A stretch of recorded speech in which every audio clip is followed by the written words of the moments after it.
여러분, 아침에 드시는 그 켈로그 콘플레이크 있잖아요. 그 상자 안에 정말 상상도 못할 만큼 이상하고 또 치열한 이야기가 숨어 있다면 믿으시겠어요? 오늘 그 기막힌 이야기를 한번 제대로 파헤쳐 보겠습니다. 이건 단순히 시리얼에 대한 이야기가 아니에요.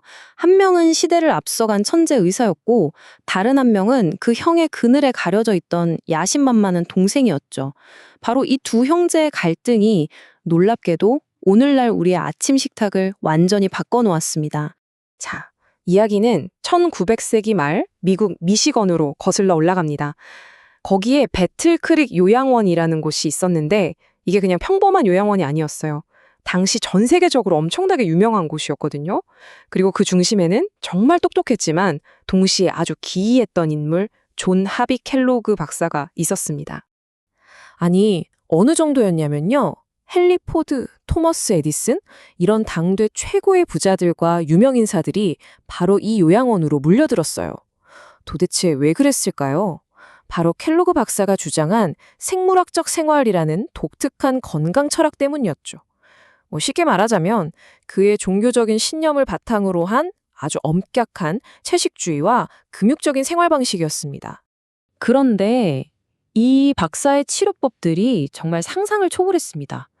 예를 들자면 무려 14리터나 되는 물로 관장을 시키는 건 기본이고요. 심지어 나쁜 습관을 고치겠다면서 차마 입에 담기 힘든 끔찍한 수술을 하기도 했어요. 지금 시각으로 보면 정말 말도 안 되는, 이해하기 힘든 방법들이었죠.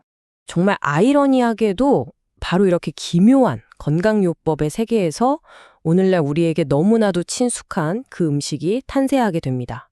그리고 더 놀라운 건 뭔지 아세요? 그게 완전히 우연한 실수 덕분이었다는 겁니다.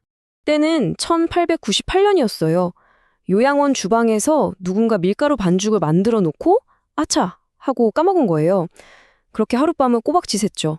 아침에 보니 반죽이 살짝 발효가 됐더라고요. 보통 같았으면 그냥 버렸을 텐데 이걸 혹시나 해서 롤러로 얇게 밀어서 한번 구워본 겁니다. 그랬더니 와, 세상에 바삭바삭하고 얇은 조각이 만들어진 거예요.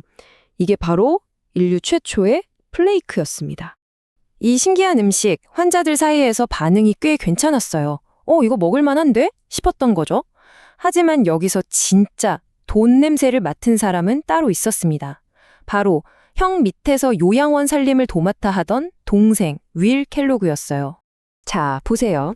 형인 존 박사한테 이 플레이크는 그냥 소화 잘 되는 환자용 건강식 그 이상도 이하도 아니었어요. 맛이 좀 없으면 어때요? 몸에 좋으면 그만이지, 이런 생각이었죠. 하지만 동생 윌은 완전히 다른 꿈을 꾸고 있었던 겁니다. 아니, 대체 이 밍밍하고 맛없는 환자용 음식이 어떻게 전 세계 사람들이 먹는 아침 식사가 될 수 있었을까요? 그 비밀은 바로 단 하나의 재료에 있었습니다. 형 존 박사가 거의 죄악시했던 아주 혁명적인 재료, 바로 설탕이었죠. 형 존 박사 입장에선 이건 말도 안 되는 일이었어요. 설탕은 건강을 망치는 독이나 마찬가지였거든요. 자신의 모든 신념을 배신하는 행위였죠.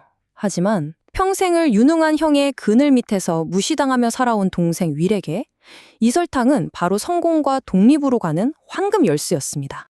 결국 이 설탕 문제, 이건 그냥 형제 간의 의견 차이 수준이 아니었습니다. 이제부터 시작될 거대한 시리얼 전쟁의 서막이었던 거죠. 결국 동생 윌은 칼을 뽑았습니다. 형에게서 독립해서 1906년에 배틀크릭 토스티드 콘플레이크 회사라는 자기 회사를 차려버려요. 옥수수로 만든 플레이크에 설탕을 솔솔 뿌려서 팔기 시작했는데 이게 그야말로 대박이 난 겁니다. 어느 정도였냐면 예전에 요양원에 있다가 아이디어를 훔쳐서 먼저 시리얼 회사를 차린 CW 포스트라는 경쟁자가 있었거든요. 그 회사마저 단숨에 제쳐버릴 정도였어요. 자기가 무시하던 동생이 엄청난 성공을 거두는 걸 보면서 형 존의 마음은 어땠을까요? 질투심에 불타올랐겠죠. 결국 이 형제의 갈등은 터질 게 터지고 맙니다. 그것도 가장 최악의 장소에서요. 바로 법정입니다. 형 존이 동생 윌을 고소한 거예요. 시리얼 상자에 켈로그라는 우리 가족 이름을 어떻게 내 맘대로 쓰냐? 그 이름은 내 거다. 라고 주장한 거죠. 이 지긋지긋한 형제의 법정 싸움은 무려 10년 동안이나 계속됩니다. 그리고 1920년 드디어 판결이 나왔습니다. 법원은 누구의 손을 들어줬을까요? 바로 동생 윌 켈로그였습니다. 근데 판결 이유가 진짜 재밌어요. 법원은 이렇게 본 거예요. 켈로그라는 이름 자체는 가족의 것이 맞지만 지금처럼 시리얼 브랜드로서 이 이름을 유명하게 만든 건 형 존이 아니라 동생 윌 켈로그의 사업적 성공과 광고 덕분이다 라고요.